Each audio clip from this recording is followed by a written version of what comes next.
Hundreds of Australian and New Zealand cattle have died in a federal government-backed export deal with Sri Lanka, which local farmers say has left them broke, and in some cases, suicidal.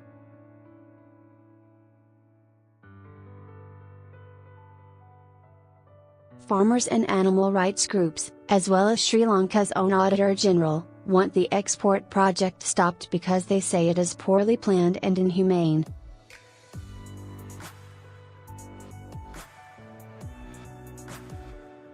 The scheme was devised to improve the supply of fresh milk in Sri Lanka and reduce the country's reliance on expensive, imported powdered milk.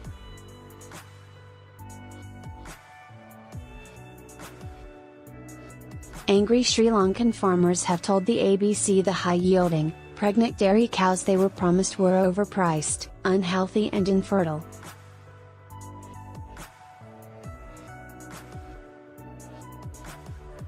They said 10% of the 5,000 cattle imported so far had died and many were diseased.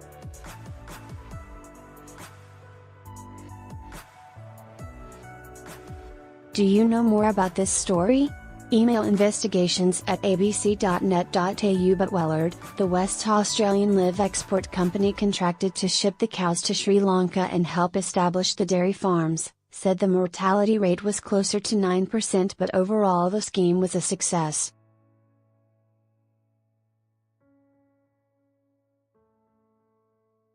The company said only a handful of the 68 farmers selected to receive the cattle had experienced problems because they had ignored herd management advice.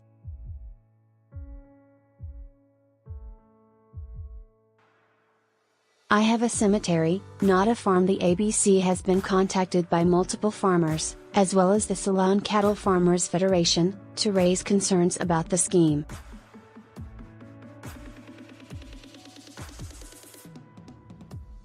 Amral Shuriyaj, who bought 200 cows last year, said the animals were in poor condition when they arrived in December.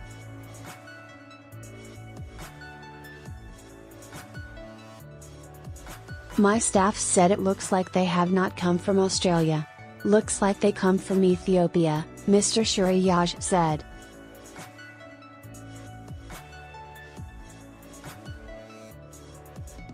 He said he lost about 160 cows on his Lammermoor Estate dairy farm, and another 180 calves.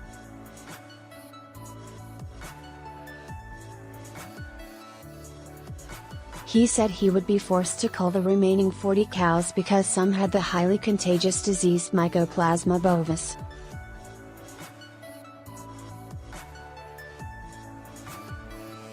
What I have now are carcasses of those dead cows and calves. I think I have a cemetery, not a farm anymore, he said.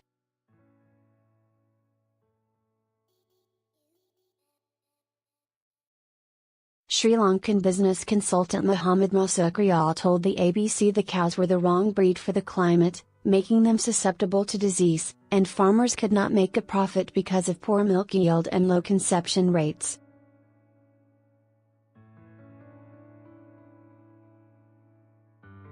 Some farmers were suicidal because they mortgaged their assets to buy the cows and now the banks were foreclosing on their properties, Mr. Muhammad said.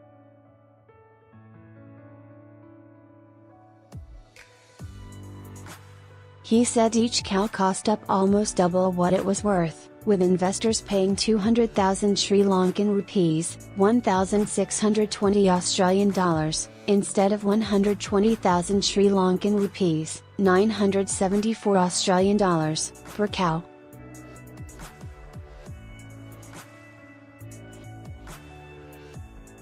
Farmers were told each cow would produce 20 liters per day when they are only producing 10 to 15 liters per day, Mr. Muhammad said.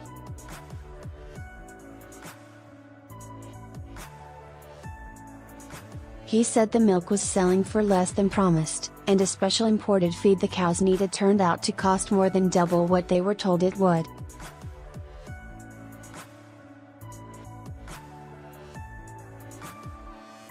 He spoke of one farmer who committed suicide.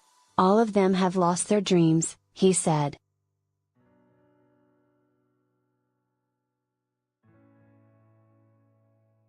They do not know their next step in life. They have lost everything. Cattle inspected by vets, pregnant when they left, Wellard Executive Chairman John Klepek said climatic conditions in Sri Lanka were not dissimilar to other tropical areas where dairy programs had been successfully implemented.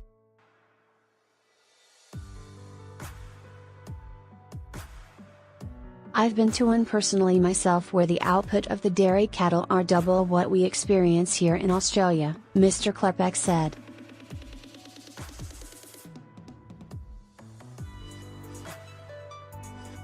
He said the animals were inspected by Australian and New Zealand vets before export, and Sri Lankan vets certified them as disease-free when they were delivered.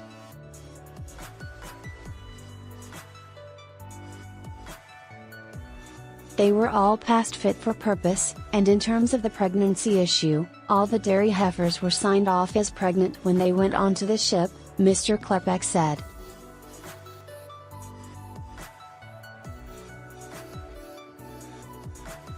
What happens post-delivery of the cattle is subject to the farm management. Poor farm management practices will produce poor outcomes.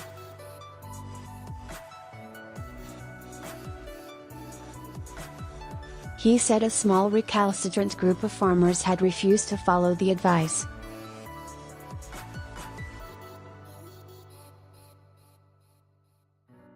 Photo: Lammermoor State Dairy Farm Manager Malik Gunasekaran with one of the cows that will be euthanized.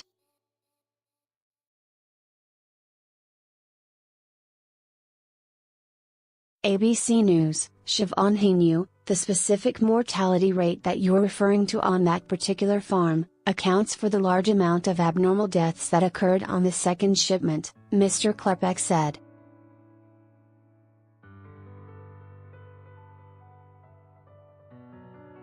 We're proud to be involved in a program that delivers the human welfare outcome that this program has to date. 84 million liters of milk has been produced.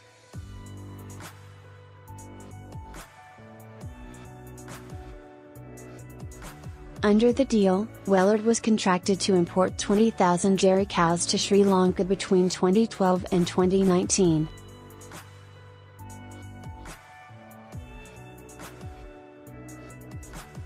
It has already shipped 5,000 and is planning to ship the remaining 15,000 in the next 12 months.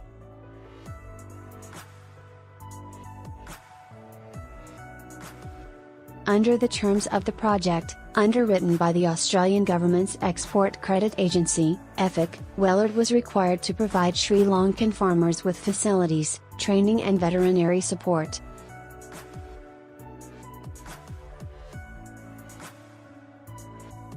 In a statement, EFIC said it provided a credit facility to the Sri Lankan government to fund the purchase of dairy cattle, but had no relationship with the individual farmers who purchased the cattle.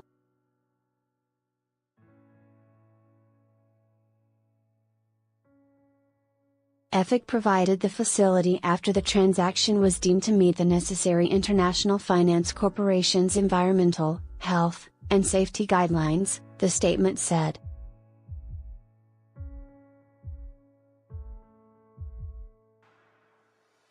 The cattle were also inspected and certified by Australian authorities and accepted by veterinarians from the Sri Lankan government before departure.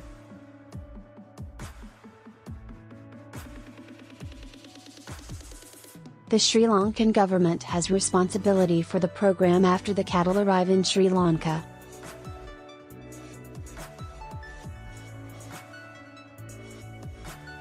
Sri Lankan Auditor-General calls for program halt. The Ceylon Cattle Farmers Federation said farmers received no training or workshops and only received a small leaflet without any technical advice.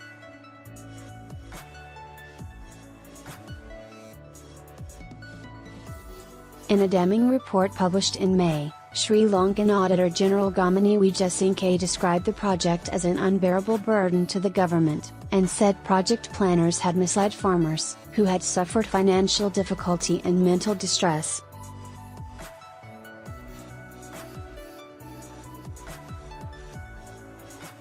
Mr. Wijesinke found imported dairy cows were not suited to the dry conditions in rural Sri Lanka.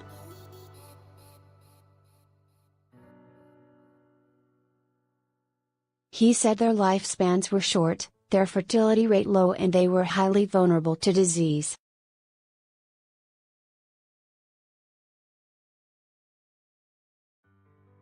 The report said many cows and calves had died, were diseased, or were languishing in poor conditions.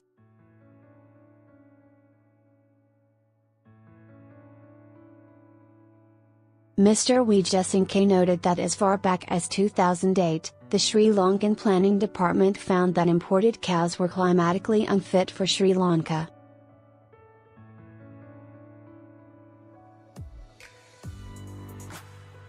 Animals Australia spokesman Tim Vasudeva said the scheme must be stopped. It's been, from what we can see, a fairly unmitigated disaster from a human and animal welfare perspective, Mr. Vasudeva said.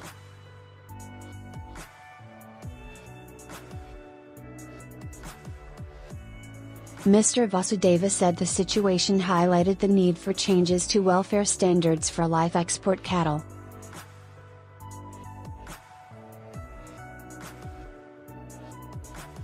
We do have formal frameworks for the export of cattle for slaughter, but not for dairy and breeder cattle, he said.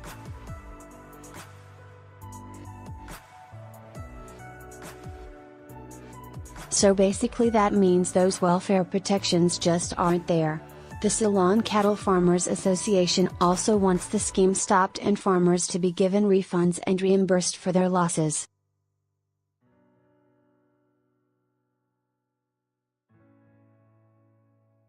Contract Lorna Knowles.